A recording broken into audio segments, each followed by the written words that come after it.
আমি দৌড়চ্ছি এক অসমাপ্ত চাহিদার পেছনে, এক শূন্যতা থেকে আরেক শূন্যতায়।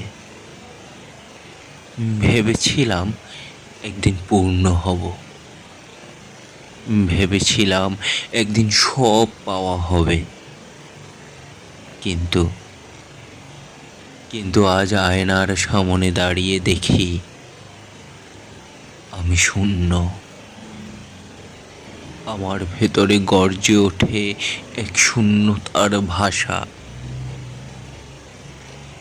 যা কিছু জড়ো করেছি সবে মায়ার প্রতিচ্ছবি, ছুতে গেলেই বিলীন। আমি শুধু এক অস্তিত্বহীন উপমা, নামহীন, রূপহীন, শূন্যতায় গড়া।